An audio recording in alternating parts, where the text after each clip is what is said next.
کوئٹہ شہر کی مرکزی شاہراہ گوال منڈی چوک پر سیوریج لائن کی تعمیر کا کام گزشتہ کئی ماہ سے جاری ہے، مگر انتہائی سست روی کے باعث تاحال مکمل نہیں ہو سکا۔ سڑک پر بکھرے تعمیراتی سامان کے باعث راہگیروں، اہل علاقہ اور مسافروں کو شدید پریشانی کا سامنا ہے۔ شہریوں کا کہنا تھا کہ ایک ماہ قبل گوال منڈی چوک پر سیوریج لائن تعمیر کرنے کے لیے سڑک کو کھودا گیا تھا، لیکن ایک ماہ گزر جانے کے باوجود بھی کام مکمل نہیں کیا گیا۔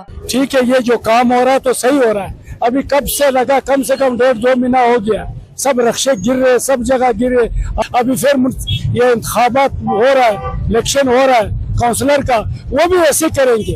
بھائی کام جلدی جلدی کر، ہر جگہ گڈھے، ہر جگہ MP بھیجا ہے، MNA بھیجا ہے، سب کو کامیاب کر کے بھیجا ہے، تو ان لوگوں نے کیا کیا ہے؟ سب جا کے گھروں میں اپنے گھروں میں جا کے سو گئے، دروازہ کھڑکا بولو صاحب نہیں ہے، عوام کے ساتھ نہیں ملتے۔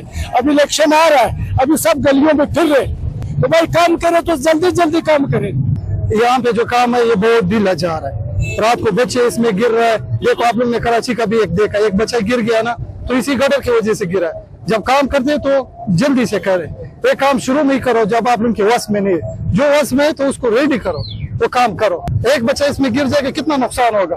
شہریوں نے حکومت سے مطالبہ کیا کہ گوال منڈی چوک پر سیوریج لائن کی تعمیر کو فوری طور پر مکمل کیا جائے تاکہ ٹریفک کی روانی بہتر ہو سکے اور عوام کو ریلیف مل سکے۔ وش نیوز، کوئٹہ، بلوچستان۔